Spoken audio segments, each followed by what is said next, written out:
So you want to get into Dune Awakening but don't know where to start, or maybe you're still on the fence about even giving it a chance in the first place. Well, let me help you out with that decision, because by the end of this video, I promise you're going to have a much more clear picture of what this game is and isn't. We're going to take a deep dive into its biggest and smallest gameplay systems, from the moment you take your first steps on Arrakis all the way to the moment you start controlling the flow of spices. And to celebrate the launch, I'm also giving away 2 copies of the game to 2 random lucky subscribers. You just have to make sure that you leave a like on the video and comment below so that I know you want to enter. But with that out of the way, let's dive right in. Let's begin with the story. A crucial narrative change that distinguishes Dune Awakening is its setting in an alternate timeline. In this version, Lady Jessica Atreides ends up obeying the Bene Gesserit directive to give birth to a daughter, and as a consequence, Paul Atreides never gets to be born. In turn, this single alteration has profound consequences for the entire saga. For one, Paul's father, Duke Leto, ends up surviving his assassination attempt. He remains a key figure in the story, being locked in an ongoing brutal conflict with House Harkonnen for the control of Arrakis and its spices, further prolonging the War of Assassins. Meanwhile, the Fremen, the native desert dwellers of Arrakis, who in the original lore were crucial allies to Paul, also mysteriously disappear. However, this alternate timeline provides Funcom with the narrative space to make the player character consequential with the Dune universe, allowing for new stories and player agency without directly contradicting established lore. This also means we get to see both new and familiar faces, such as Zantara, the Fremen helping us with our early on survival on Arrakis. Speaking of survival, if the recent beta proved anything, is that Funcom put a huge emphasis on the survival aspect of Dune Awakening. Living here will not be an easy endeavor, and the first thing you're going to have to master is water discipline. Water, or better yet, the lack of it, will be a constant threat. Players must manage hydration levels meticulously, especially early on. This involves seeking shade to avoid the scorching sun, as prolonged exposure drains water reserves even quicker and will eventually onset sunstroke. Here's where still suits become essential. Crafting a still suit lets you retain some of the body moisture, providing a secondary hydration bar that fills over time, which in turn lets you go out in the desert for extended periods of time, making them excellent especially when doing pure exploration. Water can also be extracted from dew plants, with better collecting tools unlocking over time. However, the most abundant source of water is by far the very blood of your fallen enemies. Collecting and processing blood isn't just key to your survival, but will prove necessary for all the high-end crafting the game eventually requires. If that wasn't enough of a threat, you also have to worry about the desert worm, or as the natives call it, Shai Hulud. The ever-present and ultimate danger of Arrakis, these colossal monsters are attracted to the rhythmic vibrations of the open desert. That's why you'll have to learn how to navigate with care, and especially so, stick to rocky formations whenever possible. Otherwise, risk getting eaten. And that is because getting engulfed by the sandworm also carries one of the highest penalties in the game, which is losing everything your character was carrying at that time. Such a setback should not scare you though, as the open desert can still hold valuable resources to draw you out anyway. From unique materials such as the flower sand needed for higher grade tech, to looting crashed ships for their valuable containers, all the way to fighting wars with others to control the flow of spice on Arrakis. You can even weaponize Shai Hulud to take down your enemies as a metaphorical middle finger when things don't go your own way. But beyond environmental threats, players should also expect encounters with bandits, scavengers, and especially during nighttime, the Sardaukar patrol ships, which are also quite threatening but otherwise easy to bypass as long as you stay away from their sights. But literally the whole planet itself will try to take you down, which is why getting prepared for every contingency is so important. Now, if there's one thing that the game nailed from the beta so far at the very least is exploration. Sure, the environments are predominantly desert, but there's no shortage of unique locations, and the added threats make every journey feel engaging. It's not merely just for sightseeing, it is integral to your progression. Just the two starting areas we've seen already showed great potential with the high number of dungeon-style areas like the various Imperial testing stations, ship wreckage sites, and many outposts rich in resources and also unique schematics. And here are some of the various travel mechanics that come into play. So for example, depending on your starting choice of class, you may have access to different traversal abilities right from the get-go, such as the Shigawara Claw from the Trooper skill line or the anti-gravity mechanics from the Planetologist, making on-foot exploration much more manageable. But it doesn't take too long for you to unlock your first ground vehicle, which initially comes in the form of the sand bike. And this is going to have a massive change on how you see exploration from here on out, allowing for much quicker and more accessible ground travel. Other ground vehicles may eventually include also the buggies and even the harvester, though the latter is most useful at collecting large amounts of spices quickly, especially in the open desert. But by far the most potent will be the flying vehicles, or in this case ornithopters. These iconic winged aircrafts will be especially useful for fast traveling across vast distances, including navigating the overland map when you want to move in between the major regions of Haga Basin, the open desert, as well as the social hubs. These are also craftable, and it seems that there are two types present in the game. There's a regular sized ornithopter that most players will use, but there's also a much larger variant capable of carrying even more players and also larger vehicles, most likely very useful in guild versus guild battles. But a key thing to note to all vehicles is that all of them are craftable as well as modular, meaning that there are different parts required to fully assemble them. So stuff like adding boosters, inventory expansions, or even extra seats to carry other players, all the way to rocket launchers for your ornithopters are all possible and more. And that's before factoring in that there are unique vehicle parts that you can find via crafting or in special locations to provide unique bonuses, meaning that you're going to have a high degree of control over exactly what type of vehicle you want to create given the situation. And all of this is going to be needed because as far as maps go, Dune Awakening features a large game world, but one that is structured into different types of interconnected map areas rather than one single continuous landmass. So let me break it all down for you. You've likely seen the first one in the recent beta, which is the Haga Basin. This is primarily the PvE focused region where players will likely establish their initial footing, some of their starting persistent bases, and progress through the early to mid game narrative. Although the beta did show that there are some small pockets where engaging in PvP is possible, namely close to the ship wreckage sites.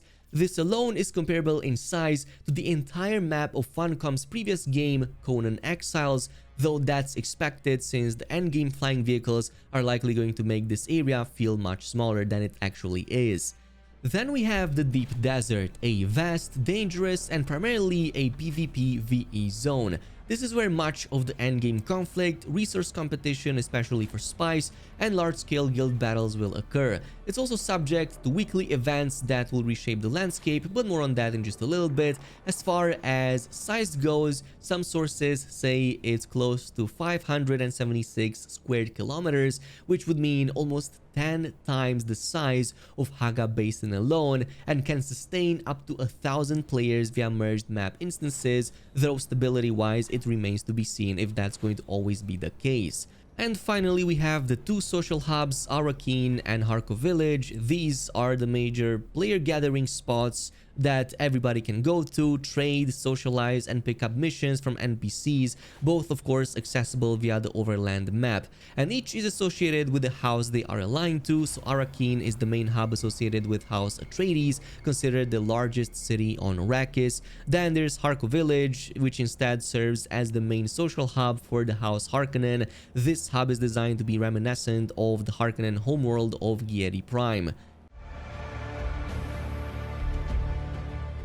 But to survive Arrakis, you're going to need to set up base, and this is the part of the video where we're going to talk about base building, crafting items, and also the various technologies plus schematics, because they come into play and they come in big. And of course, crafting system is designed to be relatively generous in terms of the resources, requirements, and crafting speed for basic items, which is going to facilitate early game progression, as you likely have seen from the beta.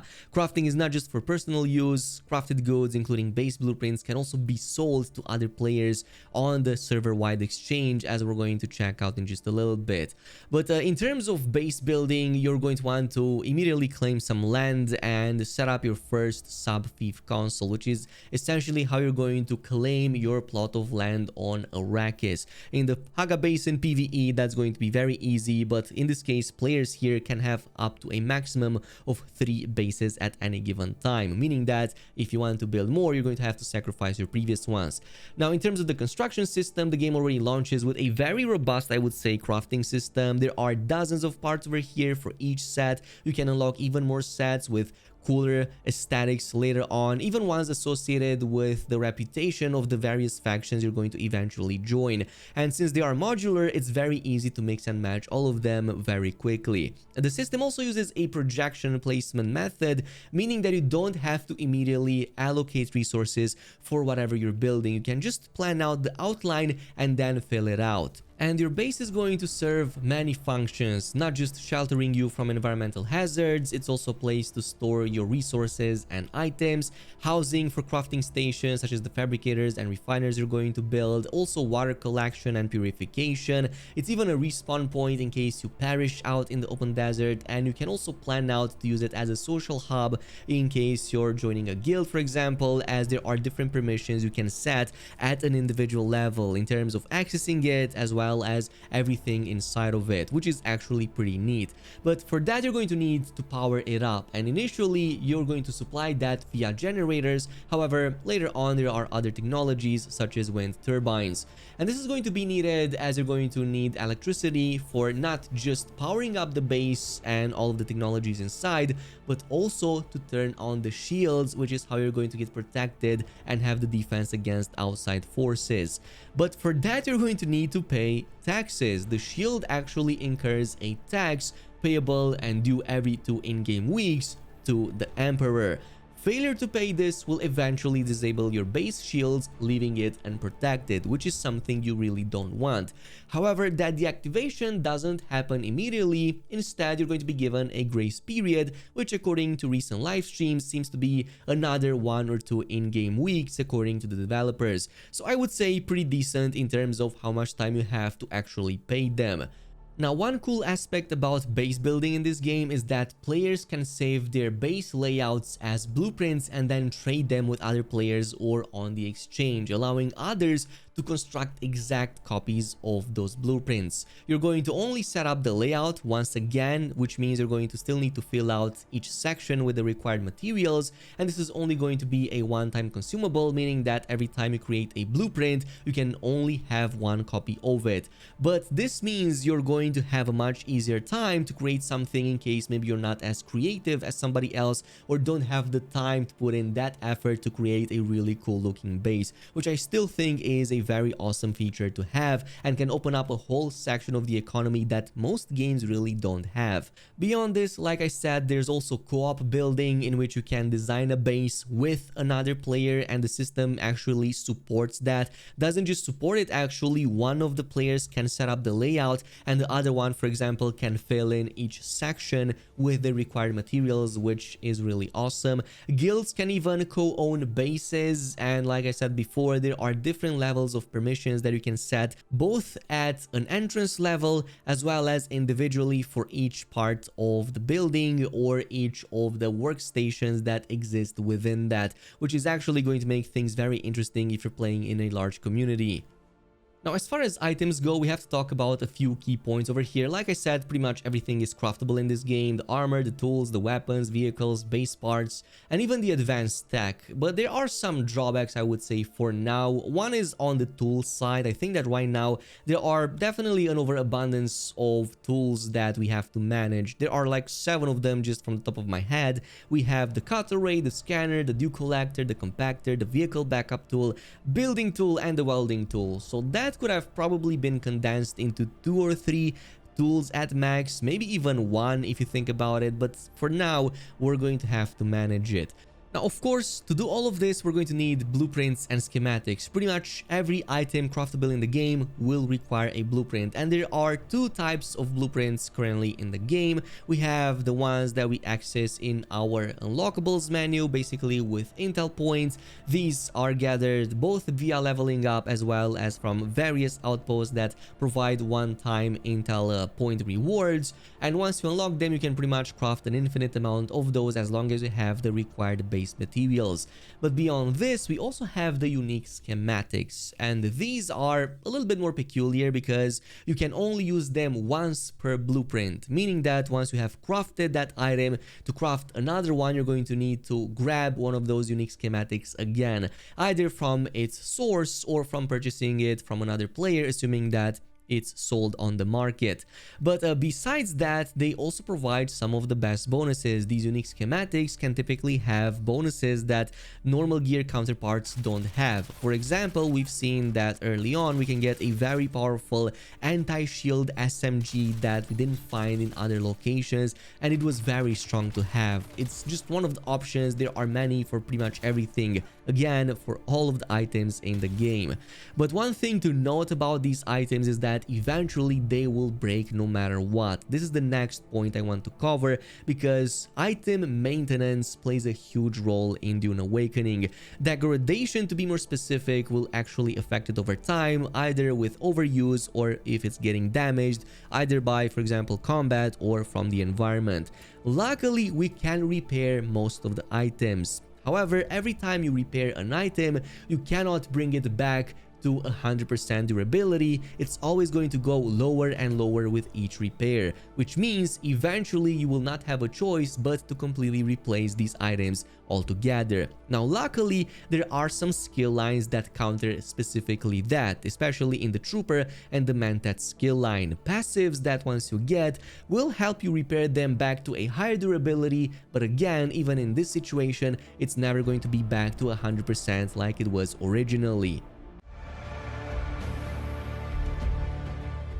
But now that we've talked about all of these gameplay features, the next important core gameplay mechanic to discuss is combat. Combat in this game encompasses a combination between melee, gunplay, abilities, gadgets, as well as vehicular combat. And from what we've seen, some work better than others, particularly melee still needs a bit of fine-tuning with more refined animations and maybe even a bit of general balancing for PvP. But there are some aspects that are still very important regardless which path you take. So let's talk about shields and the further implication with melee combat. In this case, personal Holtzman shields are a cornerstone for Dune's combat. They effectively block fast-moving projectiles, making traditional firearms less dominant, which is likely something you've seen in the beta when trying to use guns against somebody with shields. They were highly ineffective. Well, unless you were using, of course, one of the specifically anti-shield guns, such as one of the early on SMGs, but beyond that, you kind of have to use other methods. And this is where the lore behind slow blade penetrating the shield comes into play. This is actually iconic for the Dune lore as well, as in a well-timed slow melee attack can bypass an active shield to deliver a devastating blow. This is something that the game teaches you early on too, and it's something that will continue to remain useful all the way into the end game. Now, technically, the game also features las guns, which according to the lore can detonate Holtzman shields instantaneously into nuclear explosions. However, recent developer interviews confirmed that this will be in fact disabled in Dune Awakening for balancing reasons. There is a lore explanation here too, that an Emperor directive only allows las guns on Arrakis that automatically get disabled when using them against shields, so all of the guns have that automatic thing happening to them, which is a shame but also makes sense sense if you think about PvP context.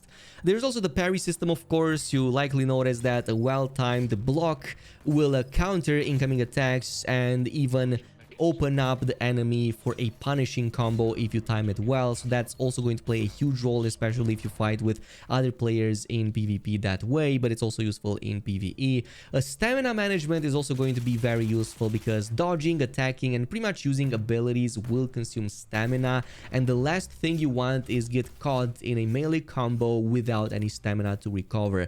Of course, beta feedback indicated that there are some issues with melee combat in this regard, potentially arising to situations where you could stun lock through light attack spams with a dagger in this case, but according to the developer stream right after that, it was mentioned that specifically these situations are already fixed in the finalized build. Weapon variety also plays a huge role in this game. We've seen quite a few guns already in the beta. We have dart rifles, scatter guns like shotguns, high stagger rifles, disruptors, SMGs, even sniper rifles, and eventually heavy guns will be accessible too, such as the miniguns and the flamethrowers, all part of the arsenal and all buffable by the various schools of the Imperium. We're gonna check in just a little bit. Ammunition is going to be oftentimes spring-loaded, so it's non-ballistic in this case, also aligning with the lore, which is why you're crafting darts and not actual bullets.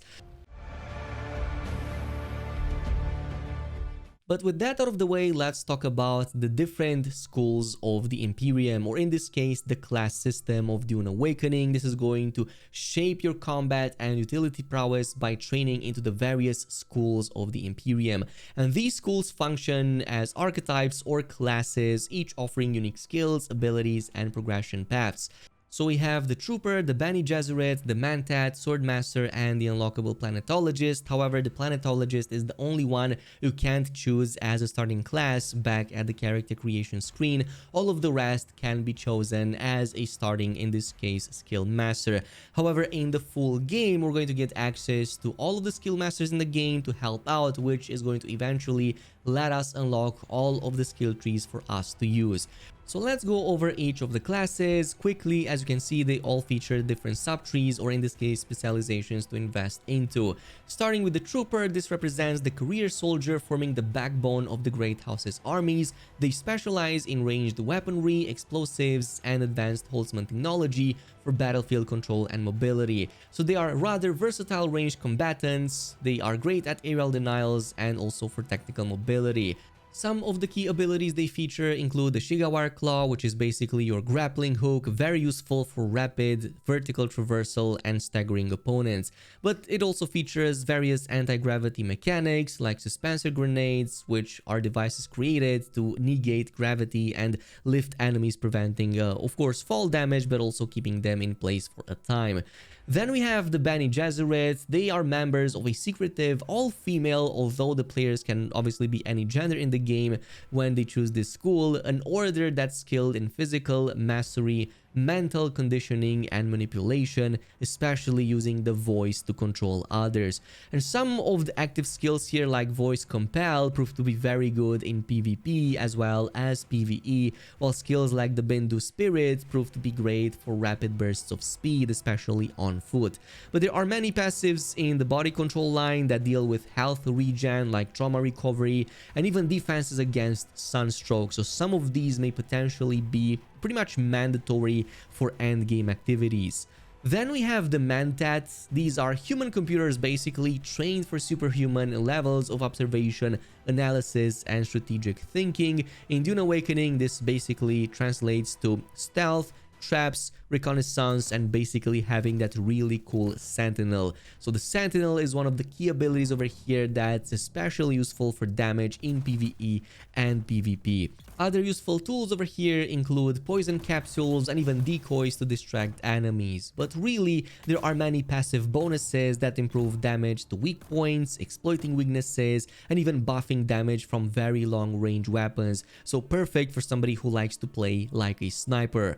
Then we have the Swordmaster. Swordmasters are representing the pinnacle of melee fighting prowess in the known universe, and they especially focus on aggressive close quarters combat and defensive techniques.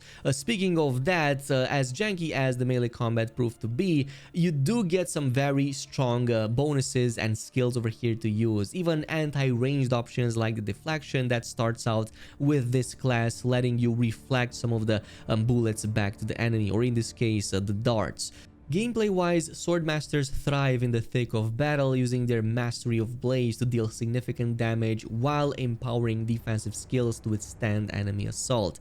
And finally, we have the Planetologist. Like I said, this is the only one that's extra, so you don't get it in the character creation screen, rather you get it from an early on specialist, and it kind of focuses more on exploration, resource gathering, and environmental adaptation rather than direct combat. So for example, you're going to see a lot of points over here that, especially in the scientist line, handle improving the resource generation and gathering of tools like the Kata Ray. But there are bonuses there that also buff exploration, including improving your still suit, hydration capture, or how well you can climb on surfaces, even for example how efficient your vehicles can be via the mechanic skill line.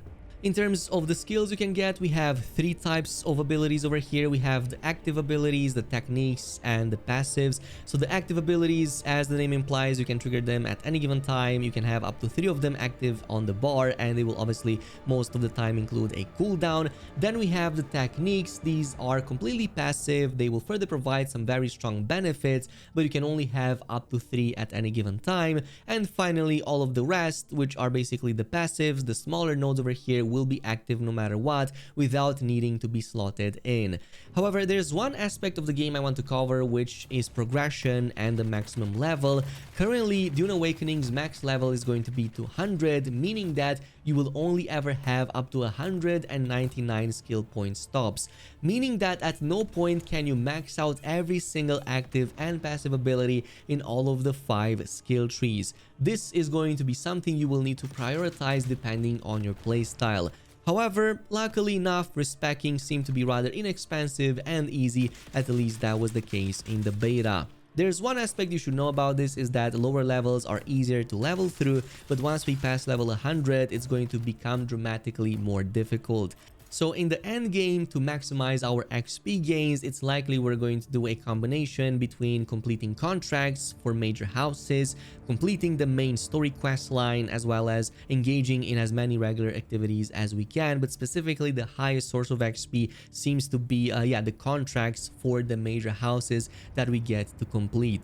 Now, on a final note on progression, rumors have it that in terms of intel points, there's also a maximum cap we can have. Like I said before, intel points are needed to unlock extra schematics for extra technologies, but it seems that, according to rumors, the maximum level we can get intel points to is 125. This hasn't been confirmed or disproven just yet, but this would imply that the maximum number of intel points somebody could get is somewhere close to 2,800, give or take like 20 or 30. But basically this means we cannot unlock every single technology in the game, and again we will need to do a bit of prioritization. Not fully confirmed or disproven just yet, just keep that as a warning. We're going to find out more information as we get closer to launch day.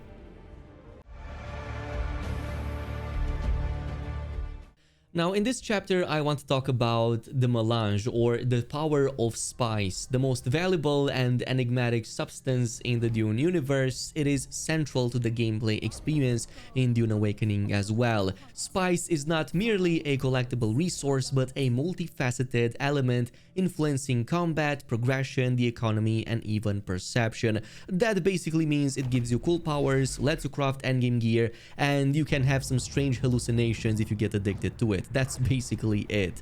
We're going to talk about locations and where to acquire more spice in the PvP/multiplayer part of the video. In the meantime, I want to talk about the specific effects, especially when reaching the prescient state. So consuming spice grants significant advantages, but it also carries some inherent risk. unlocked via the 4th trial in the main story. Eventually you get the power to consume spice, which builds up towards a new ability called the Prescient State, during which you gain access to this new ability by building up this bar over here in the middle. You can think of it as a power-up, like going Super Saiyan, unshackling your potential and whatnot, which basically means in gameplay terms, all of your ability cooldowns are drastically reduced, your damage is increased significantly, and you also get immunity to poison, on top of some other things, but you also get some cool effects emitting from your eyes. I think they were supposed to be blue, don't quote me on that, but it seems that they are purple in game, so we're gonna leave that off for now. But those effects on your abilities are really huge, like pretty much going from like 20 seconds cooldown on abilities to less than 2 seconds, which means depending on your skill and your build, you can actually become super OP depending on what abilities you get to spam, especially if we're talking about melee attacks. We can see that a lot of them are especially dreadful in close range combat, so now you can spam them more often, but it could equally be useful in exploration when spamming Shigawara Claws, for example, to just traverse really quickly on foot. You can also activate it rather easily by just consuming food that contains spice, but I know that it also triggers, or well, it builds up over time as you use abilities.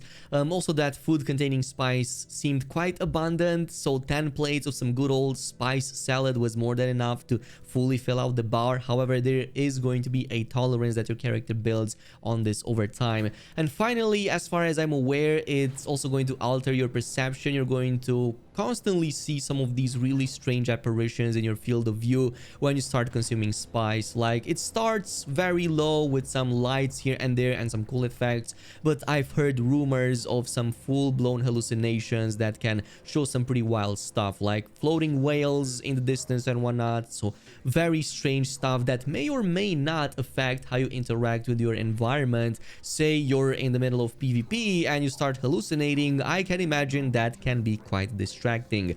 But like I said, we also have some drawbacks. After experiencing that prescient state, you will now enter the withdrawal phase. Think of it as kind of like the drunkenness level in Kingdom Come Deliverance 2. So you will see this by the special bar now slowly going down and now featuring a red color instead of the typical purple. So during the red portion, you cannot consume any more spice to build it up. It essentially functions like an in-game cooldown. Your tolerance to spice also gets to increase, meaning that it's going to be increasingly more difficult to reach the prescient state again and again as you continuously use it.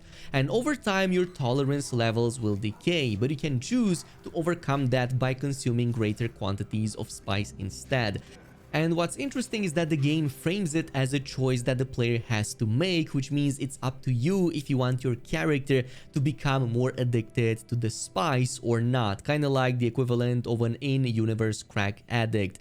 Tolerance levels haven't been made public yet, so I'm expecting data mining work to eventually reveal what the actual values are, but I can see this going either way. Addiction levels could totally be something that's seriously going to mess up your character, so you're going to have to constantly be careful not to spam it unless there's another way in-game to cure it. Or it's equally possible that the drawbacks are so insignificant compared to the upsides of getting extra damage and lower cooldown that it's still worth it to spam it once we get into the full endgame and the PvP portion of the game. I've seen this going in both ways depending on the games we've played in the past when they had similar abilities. But yeah, it's a balancing act for sure, so more info on this is likely going to drop when the game comes out. The only other thing that was mentioned is that there may be some other drawbacks if you don't maintain high enough spice levels upon reaching high enough withdrawal symptoms, such as, for example, having some stat penalties or maybe impairing some of your abilities or some other negative visual effects. But this is mostly old information, so we're gonna have to fully test this out when it comes out. Now, before we jump into the multiplayer and the PvP aspect of the game, there are still some PvE related activities and dungeon-like structured elements that I want to cover, some of which you've already seen in the form of some of these Imperial testing stations, the wreckages all around the map. Even the first couple of starting maps have quite a few of them, on top of the fact that there are many enemy outposts and refineries with their own loot, and many times unique crafting blueprints that you really want to get your hands on. But before we actually cover any of that, I do want to talk about the nature of these locations. Most of them are pretty much populated with a ton of enemies. Some of the toughest enemies will be specifically inside of these locations, and you can either go in solo or you can go with a group of friends. Now, some of the old information suggested that these are instanced. However, after playing the demo and the beta, it doesn't seem to be the case. You can pretty much go inside after somebody have already been there, but what you're going to notice is that while the enemies generally will be defeated and on a respawn timer, you can still access all of the treasures and the containers inside. Even if they were previously opened, they are instanced per player, so you will not lose loot to somebody else, even if they've been there before you or in your party. So one of these locations, like I said, is the Imperial Testing Stations / the Ecology Labs. We've seen quite a few of them, and think of these as past attempts to basically terraform Arrakis, which may or may have not been that successful. That is why you're going to see a lot of vegetation going on inside. Mostly they've been overrun by bandits, so that's typically the type of enemy you're going to see inside. However, there were mentions of some experiments that have gone wrong and other creatures that we're going to have to fight inside some of these, though we haven't seen any gameplay referencing any of that. But they are one of the best sources of essentially the best loot. There are many armors, types of weapons, and especially unique schematics that always drop at the end of these dungeons, typically involving at least one, if not more, boss fights on the way in specific rooms, on top of the fact that they also provide resources you need in specialized crafting, especially for crafting vehicles. This seems to be the main resource for that. Another one is what's called a ship wreckage. You're going to see these all scattered across the map, basically large ships that have fallen and now have also potentially remained with some very important resources inside to collect, specifically ones that are needed to craft gear like armors and sometimes weapons, but mostly they can also contain similar unique schematics just like the Imperial Testing Stations, but also usually will involve at least one boss fight. Besides that, we have many bandit caves and scavenger outposts that are another great source of unique loot. Specifically, the outposts are one of the most direct ways, besides leveling up, of acquiring intel points. You can only get those intel points once per outpost, so once you've gotten those 3 to 5 points, you cannot reclaim them again from the same location. But there are many of them, and a lot of these outposts, in fact, can also contain unique loot chests with unique blueprints inside, just like the Imperial Testing Stations. And just like in the case of every other dungeon, they are also on the same 45 in-game minutes respawn timer, meaning that both the enemies and all the loot inside will respawn after 45 minutes, making them one of the best ways to farm unique armor sets and also some of the unique weapons you can already find from very early on. But full-on guides on that will follow as we're getting closer to launch, so stay tuned for that as well. Now, technically, there are at least a couple more other such similar areas, some of which we've also seen to some extent in the beta. For example, you've seen a lot of these ships getting blown out of the sky in real time and crashing somewhere in the desert, but upon getting close to them, they didn't seem to provide anything. However, in some of the old footage from earlier this year or even last year, it did seem that they provide specialized containers with more loot, giving you more incentives to go out there in the open desert, even if you were at the risk of getting eaten by the worm. So in this case, I'm expecting that at some point in the full game, we're going to see this making a comeback, but for some reason, the demo just missed that altogether. However, the loot over here implies that it's quite similar to those of, for example, found in the testing stations and the wreckage sites. And this brings us to the multiplayer / PvP aspect of the game. This is going to be a larger section in which we're going to cover the factions, not just these two, but fundamentally, this is a multiplayer experience, which is designed to support interactions ranging from small groups cooperating to large-scale factional warfare and political maneuvering, as you're going to see that via the factional warfare. But the main focus here is obviously the acquisition of endgame loot and resources. Spice is one of them, but the Deep Desert holds other strategic resources, unique schematics, and even control points that guilds will likely fight for. According to folks who tested out Dune Awakening's endgame, it seems that almost all of the recipes in the endgame use a lot of these rare resources, especially spice, when crafting. So if that is the case, a shortage in spice may force players to fight over said resources in PvP. One of the main ways to collect spice is obviously via spice blows, these massive eruptions of purple columns that we can see in the open desert. Pretty much all players can see them from miles away.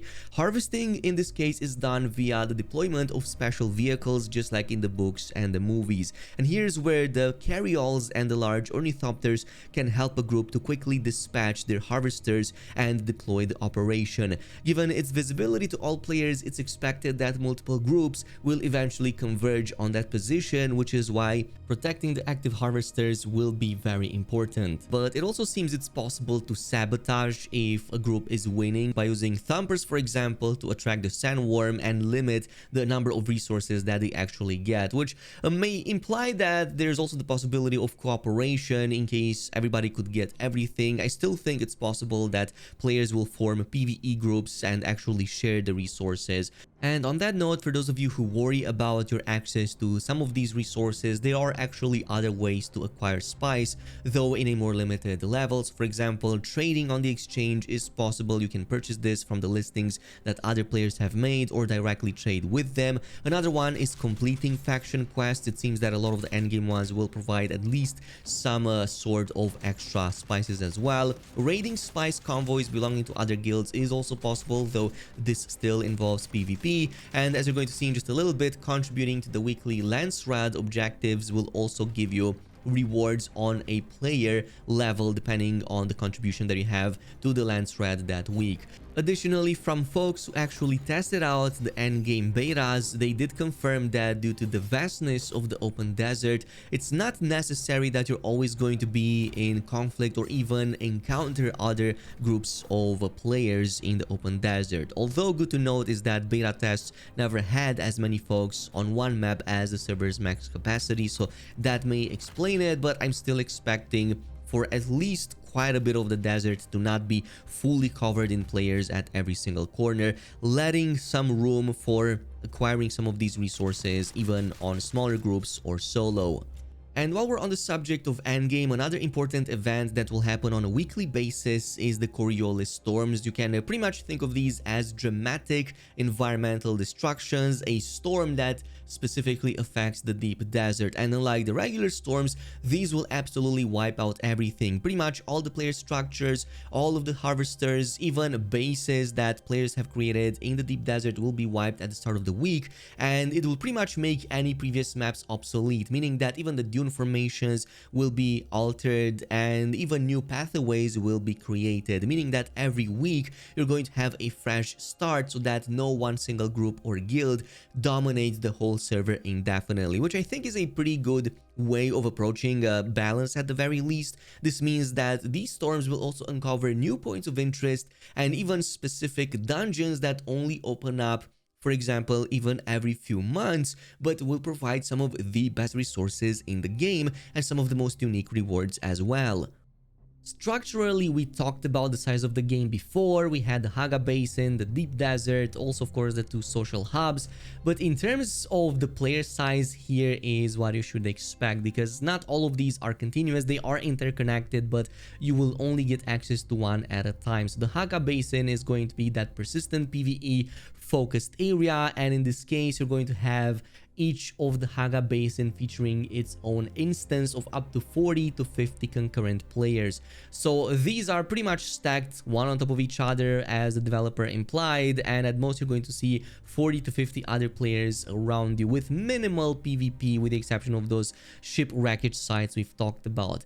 But then we have the Deep Desert, which is much larger, pretty much almost 10 times larger as the Haga Basin is, and as such it's also going to feature a different server structure. In this case, it can accommodate hundreds of players, with some estimates ranging up to like 900, almost 1,000 concurrent players throughout the entire Deep Desert. But remember that the Deep Desert is pretty much like 24 times 24 square kilometers, which means many interconnected areas, so you're going to maybe see quite a bit of phasing going in and out of each of these areas.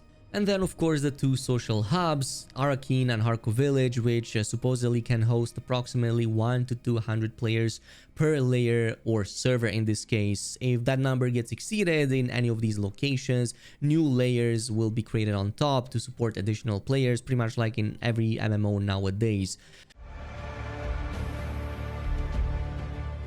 Interacting with other players is another topic. There are obviously communication tools. You can talk directly to other players. There's going to be an in-game chat that you can use. Also, voice proximity is another thing. However, one thing that developers have mentioned is that others can totally snoop on your communication if you don't use internal channels, like for example, the guild chat. So if you talk out in the open and talk strategy out in the open, or even use, for example, the proximity chat to plan out and somebody else hears you out, you're going to have your whole plan pretty much being blown out of the water because somebody may just know exactly what you're planning to do next. So something that you should probably take into account. Also, players can form temporary parties or groups to tackle challenging content together, such as for example exploring those testing stations as we talked about before. Another aspect is that there's also trading in this game, which is very important. The exchange is the primary mechanism for trade, and you're going to have access to it pretty much back at the two social hubs, Harko Village and Arakin. And in this case, it's pretty much this game's version of an auction house. You're going to be able to sell many of the items and resources that you find, and even some of the blueprints that you get to collect or craft yourself if we're talking about the ones that involve copying your base layout. So obviously the in-game economy is going to be very much centered around this idea that you can trade with other players for, of course, in-game money, or Solaris as the in-game version is called. Now, another type of social cooperation comes in the form of guilds, and players can either join existing guilds or form their own without having to meet a minimal player requirement to create one. Guilds, however, do have a maximum number of players, which currently seems to be 32.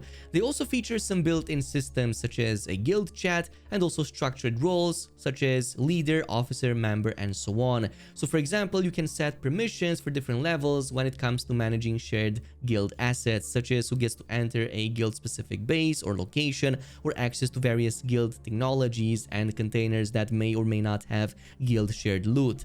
Besides that, a crucial step for a guild is that they can also align themselves with one of the great houses, typically House Atreides or House Harkonnen. And this alignment unlocks other faction-specific missions, unique rewards, like we've seen equipment, vehicles, and even building pieces specific to that house's visual representation, and also the ability to participate in what's essentially called Landsraad, or the political system of this game. So we're gonna have to talk about that as well, because this is going to be one of the main ways in which guilds can influence the policies and as such the bonuses they get when conquering or dominating in a specific server.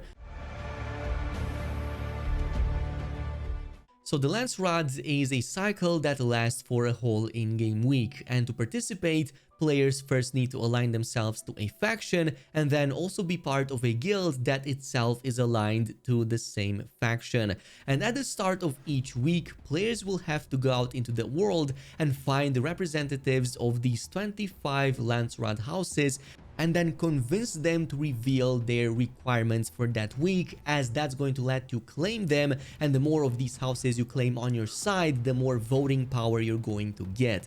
And convincing them can be done in a number of ways. One, most directly, is by completing various weekly objectives, which can be anything from collecting a certain number of resources, delivering a certain number of items like gear or vehicles, all the way to conquering control points in special PvP zones for a certain amount of time during that week. But for others, you can straight up just bribe some of these representatives, and developers have also mentioned that certain character backgrounds, when you create your character, can be seen more favorable when it comes to interacting with these NPCs.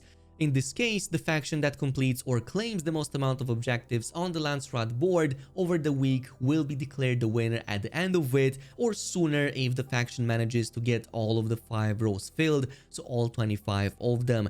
So it's not just players that need to cooperate within the faction, but the guilds within that faction have to cooperate with one another and coordinate so that they can be the winners and earn as many votes as possible for that week. And the main reward over here comes in the form of these decrees. Basically, there are multiple decrees with more that will be added over the time, but specifically for now, there are many that give access to specialized vendors that can provide some of the most powerful or unique items in the game, like armors, weapons, tools, vehicles. Others may provide bonuses like reducing crafting costs for the whole week or increasing certain weapon damage, all the way to unlocking full PvP loot drops, as in everybody who perishes in PvP will lose all of the items that they have upon them. And what this means, at least at the theoretical level, is that we can end up in a situation where guilds can potentially band together to force players not to PvP for that whole week. Otherwise, they might risk, for example, in this case with that decree example, to lose out all of their items when they die. So you can definitely contribute to this, even if you're a PvE player or a PvE guild, of course, depending on the decrees and the amount that you complete for that week in terms of the tasks. Of course, each guild will have a weighted vote in this case, depending on how much it contributed to that weekly task. So this is going to obviously depend on its members. So for example, like I said, if PvE players contribute more for that week, they will gain more influence for the policies during that week. You can see that there's also a ranking over here of the top 5 contributors. So this comes in the order of the most amount of tasks completed, which gives them more voting power. But beyond this, there are also personal rewards. So everybody who contributed to some of these weekly tasks will gain a percentage depending on how much they contributed. So in this case, it includes endgame items, unique schematics, even house colors to apply to your own armor eventually.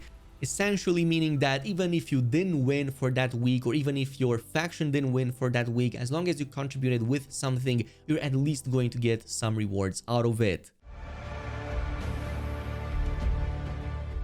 Now, on a final note, Funcom also detailed their post-launch plans a while ago, and this is going to be a combination between free post-launch content as well as optional paid DLCs. Specifically, the free content updates will further expand on the story, provide new mechanics, new features, and quality of life improvements. But alongside, we will also get access to optional paid DLCs that you can either purchase individually or part of a seasonal pass. It seems that multiple seasonal passes will be released that will encompass multiple of these paid DLCs if you want to get all of them.